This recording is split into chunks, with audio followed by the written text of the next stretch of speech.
Welcome back. You know, we're going to work on, Frank, we're going to work on Spirit here along the rail.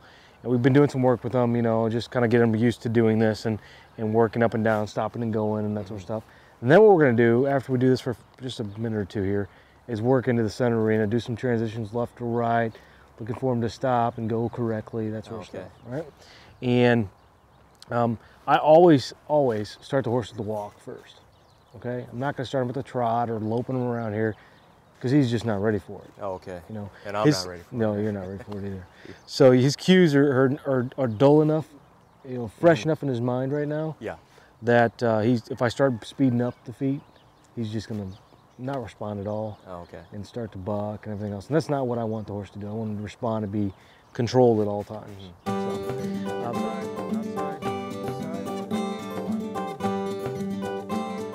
Ryan works Spirit up and down the fence until he's satisfied with his responses. All right, so Frank, once we get through this process of taking him up and down the rail and he's doing stop and go correctly, okay, all right, and turning off the rail and doing left and doing right, and again, you can do this 5 to 7 times correctly. Oh, okay. All right, correctly. Correctly. So one little mistake, you're at back to 0. 6 times. You got to go all the way back to 1. Right, exactly. Okay. So once we're through that, then I'd like to take him out in the middle of the arena. Oh, okay. All right, and I'm going to show you that real quick. In that, we're going to do some figure eights, basically, with them. And what happens here, and the reason I do this, the transitional type stuff, is it helps him learn to put his head down a little bit better, and we can do more out here, basically. Okay. All right? So we can take him to a point where we're working on dropping his head till he's dropped it down, and he's staying nice and level and even. If his feet start to speed up like he's doing here, I'm going to immediately change directions. Oh, just change directions? Just change directions, or you can stop his feed. Oh, okay. You know, anything else like that you want to do. I don't want to see him make his own choices, because his choices are always going to be wrong. All right? His choices are, all right, I get scared, so I buck. Or I get scared, so I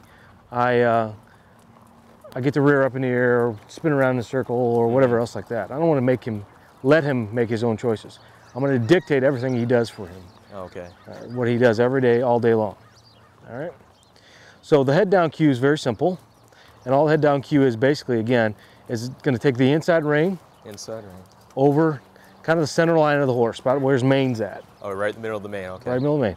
Your outside rein then is going to pull back towards your hip. When I see that and he drops his head down, I'm going to release those pressures. Oh, okay. Okay? That's different than the stopping cue, which the stopping cue is constant, even pressure, getting a little bit more and more and more with each step. Okay. Okay? So he knows the difference between those two. All right? Now the difference also, there's one more thing I want you to know. When you're turning right or turning left, okay, you're going to pick up this rein with the footfall of the inside leg. Okay. Okay? So you can say right rein, right rein, right rein, right rein, and he's going to turn to the right. Okay, does it make sense? Yeah, give and take until he actually turns, right? Well, it's every foot, every step. So what we're doing is we're slowing down that inside leg, which is going to make him and cause him to turn to the right. Oh, okay. Okay? And we're going to continue that process until he's doing it correctly. His head's got to be down. He's got to be level across his top line here. He's got to be responsive in his bridle and his bit. You know, right now he's pulling on the bit. Okay, and I don't like to see that, so I'm going to add more pressure and say, don't pull on the bit, give into that pressure. Okay? Well, we'll do this for about a month. Okay? And then you can start adding speed to it, and I'll show you how to add speed to it a little bit. Gotcha. All right? So, we're going to continue on working with Spirit and getting him a little bit further down the road as training process. And the next show, we're going to get you up there and have you riding him around and doing a lot of stuff that I'm doing here. Well, I'm looking forward to that, and I'm glad I got you here as my backup. Yeah, no problem. No problem at all. Hey, so when we come back from break, we'll continue working with Spirit and getting a little bit farther with this training. So you guys, stick around.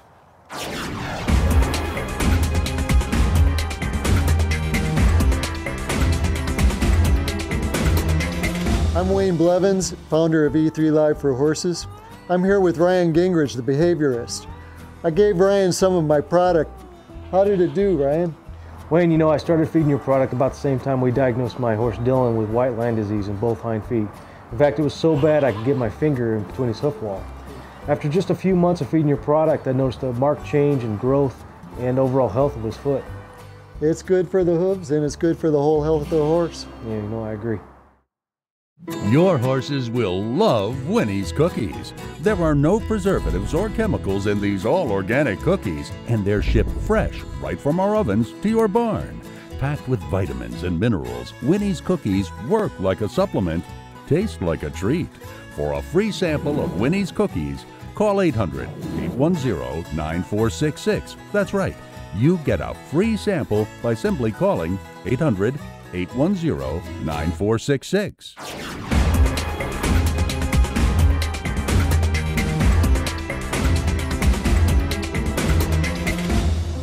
Welcome back. Again, I'm here with Spirit and Frank.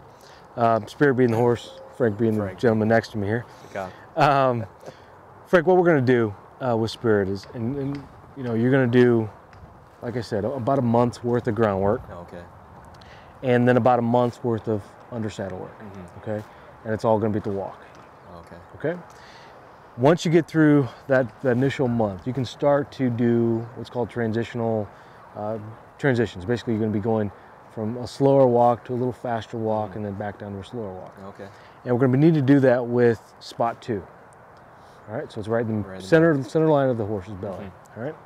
And what you're going to do is basically just take them and put them in a circle like you figure out you've been doing, and you're going to speed up through the center line. Okay. Okay. So make a little circle, and then speed up, and then slow back down, and then speed up, and then slow back down. Okay. Okay. And then you're going to do that 3 or 4 or 5 times. Then you're going to change it up a little bit. You're going to speed up around the circle and slow back down. Okay. So it's never a pattern that he's going to get used to and go, I know I'm supposed to speed up while I'm on this little change of direction. Okay. I don't want him to trot. I just want to take longer steps. No trotting, just longer steps. Okay. Now slower steps, little grandma steps. Okay. Keep going. Okay. So all we're doing basically is working on speed control. All right. And bucking is always a lot of times it's a go problem. You know, the horse gets excited about wanting to trot or wanting to lope, and he'll start to buck on you. Okay. So good boy. Put your head down, good kiddo. And we're just going to continue this process over and over and over and over again. All right. Training's like watching the grass grow. All right. It's real boring, but it's very necessary. Very necessary. I think that's where I came into problems. I skipped everything in between, and I jumped up to. Okay.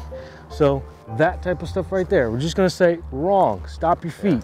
Okay. I don't want to see that from you. I just want you to stay still. Back up and go forward again. Act like it didn't even happen. All right. What I would have done there, I would have total night and day. I would have. All right. I would have been off. Okay.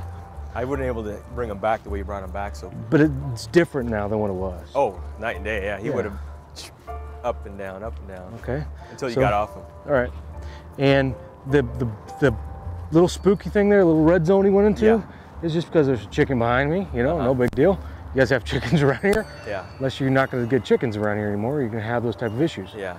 You know, and that can happen on the trail, be it there's I know you guys have like hogs and stuff around here. Hogs.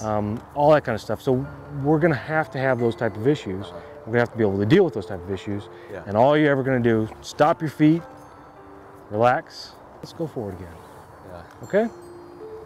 So let's, we're going to keep working on Spirit. Okay. And in our next show, I'm going to get you up on the horse. Okay. All right, you ready for that? Yeah, I'm definitely a little more confident now that you guys got in here and worked with him. I see the payoff it's showing, so I think I'm a little more ready now. Good. To get on him. Good. All right, so in the next show, we're going to have Frank. He gets you up on the horse, and we'll be doing a lot more work with him. We still got a little bit of ways to go, but we'll do that next show around. So if any of you guys have horses that have behavioral problems you'd like me to help you with, you can visit my website or contact us at our 1-800 number. Until next time, guys, I'm Ryan Gingerich, the Behaviorist. You guys be safe, have fun.